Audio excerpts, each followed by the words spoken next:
मित्रांनो, आज आपण महिलांचे 17 असे विशेष कायदे पाहणार आहोत। त्या कायद्यांद्वारे महिलेला संरक्षण दिलेले आहे। मित्रांनो, आपण पाहतो की बऱ्याच ठिकाणी सरकारी कार्यालय, प्रायव्हेट कंपन्या तसेच वेगवेगळ्या बिझनेसमध्ये महिलांचं वाढतं प्रमाण आहे आणि हे प्रमाण वाढत असताना महिलांवर अत्याचाराचं प्रमाण सुद्धा आपण वाढताना पाहतो। ज्या महिला घरी असतात, महिलांना घरातील लोकांकडून त्रास होतो, रोडवर असताना त्रास होतो। अशा त्रासापासून वाचण्यासाठी महिलांना जे काही विशेष अधिकार किंवा विशेष कायद्याचं संरक्षण शासनाने दिलेलं आहे, त्या कायद्याविषयी आज आपण माहिती घेणार आहोत। नमस्कार, मी ॲडव्होकेट तानाजी वाघमारे। आपण बघताय लीगल इन्फो MS25।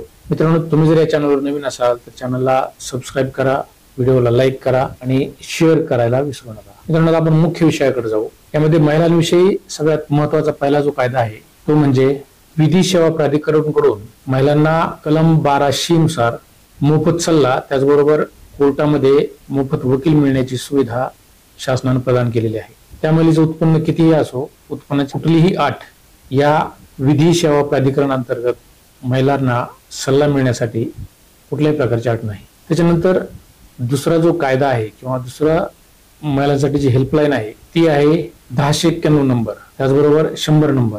तर महिलांवर जर काय अत्याचार होत असतील तर 100 नंबर तर आहेच, त्याचबरोबर 1091 नंबरवर महिला त्यांच्यावर अत्याचार जर होत असेल, त्यांना त्रास कोण देत असेल, त्यांच्यावर बेकायदेशीरित्या कुठलंही त्यांच्याकडून काम केलं जात असेल किंवा त्यांना गैरमार्गानं त्यांना बेकायदेशीर वर्तणूक देत असतील, 1091 नंबर आणि 100 नंबरवर महिला डायल करून त्यांना हेल्प मागू शकतात। त्यांना तशी कायदेशीर मदत शासनाकडून दिली जाते।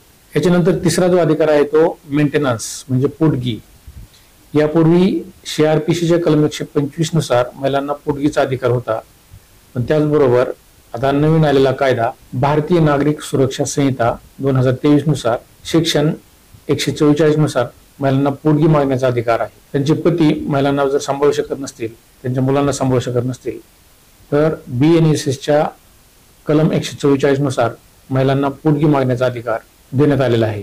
BNSच्या सेक्शन 82 नुसार पहिली पत्नी असताना एखाद्या पुरुषानं दुसऱ्या पत्नीबरोबर लग्न जर केलं, दुसऱ्या बाईबरोबर लग्न जर केलं तर BNSच्या सेक्शन 82 नुसार त्याच्यावर कायदेशीर कारवाई होऊ शकते। त्याच्यानंतर महिलांना घरामध्ये पुरुषांकडून किंवा घरातील इतर नातेवाईकांकडून त्रास होत असतील तर जे पतीचे नातेवाईक किंवा स्वतः पती त्या महिलेला त्रास देत आहे, त्याच्यावर हिंसाचार करत आहे किंवा तिला जे विवाह संस्थेने जे अधिकार दिलेले आहेत त्या अधिकारांपासून वंचित ठेवत असेल तर महिलांचे घरगुती हिंसाचारापासून संरक्षण, जे त्याला थोडक्यात डोमेस्टिक व्हायलन्स असं म्हटलं जातं, या कायद्याआधारे महिला त्यांचं संरक्षण करण्यासाठी जवळच्या कोर्टामध्ये अर्ज दाखल करू शकतात।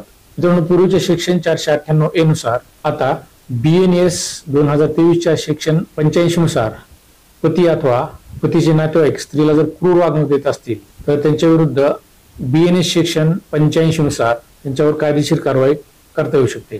त्याचबरोबर एखादा पती त्याच्या पत्नीला व्यवस्थित सांभाळत नसेल किंवा पतीबरोबर संसार करू इच्छित नसेल किंवा तिला पतीबरोबर संसार करणं अशक्य असेल तर तिला घटस्फोट घेण्याचा अधिकार हिंदू मॅरेज ऍक्ट नुसार प्राप्त झालेला आहे।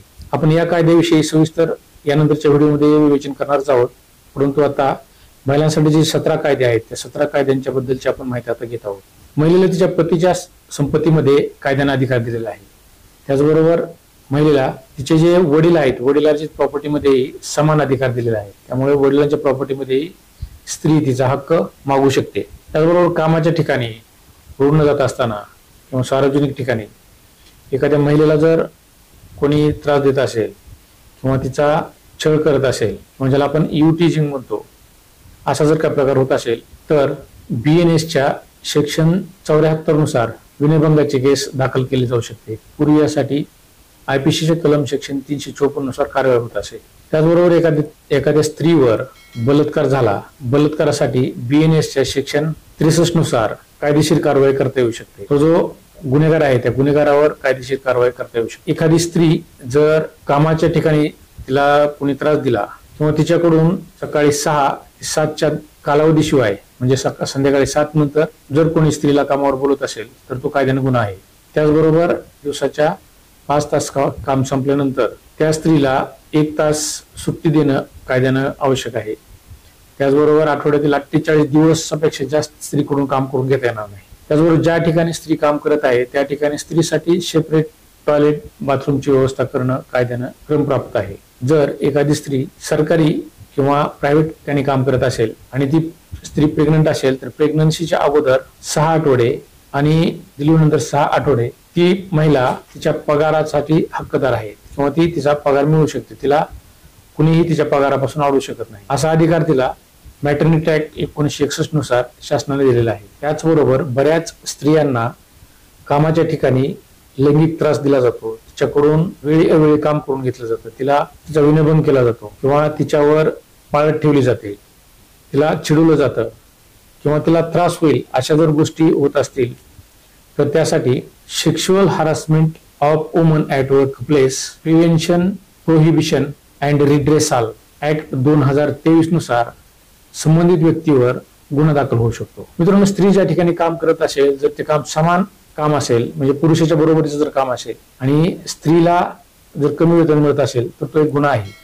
त्यामुळं समान कामाबद्दल समान वेतन देण्याचा अधिकार समान वेतन अधिनियमानुसार स्त्रियांना दिलेला आहे. त्याचबरोबर स्त्रियांना आणखी असे अधिकार आहेत. त्याचबरोबर एखादी स्त्री जर अपराधी असेल तर तिला संध्याकाळी 7 नंतर आणि सकाळी 6 पूर्वी अटक करता येणार नाही. तिला जर अटक करायची असेल तर सकाळी 6 नंतर आणि संध्याकाळी 7च्या अगोदर अटक करावी लागेल. एखाद्या विपरीत परिस्थितीमध्ये तिला जर अटक करायची असेल तर स्त्री पोलीस असल्याशिवाय तिला अटक करता येणार नाही. मित्रांनो, हे होते महिलांविषयी अतिशय महत्वाचे असे स्त्रियांवर अत्याचार किंवा महिलांचे जे कायदेविषयक अधिकार आहेत त्या कायदेविषयक अधिकार आणि त्याविषयीचे कायदे. त्याचबरोबर आणखी लहान मोठे असे कितीतरी कायदे आहेत की त्यामुळे स्त्रियांचं संरक्षण त्या कायद्यानुसार होत असतं. त्यामुळं अशा प्रकारचे कायदे शासनानं स्त्रियांच्या अधिकाराबद्दल त्यांच्या हक्काबद्दल त्या त्रासापासून वाचण्यासाठी असे महत्वाचे कायदे शासनाने बनवलेले आहेत. तर मित्रांनो, हे होते महिलाविषयक अधिकार आणि महिलांविषयक कायदे. मित्रांनो, किंवा ज्या महिला पाहत असतील महिलांना या व्हिडिओबद्दल काय वाटलं याविषयीच्या कमेंट बॉक्समध्ये राईट डाऊन करा. तुम्ही जर या चॅनलवर नवीन असाल तर चॅनलला सबस्क्राईब करा, व्हिडिओला लाईक करा आणि शेअर करायला विसरू नका. धन्यवाद.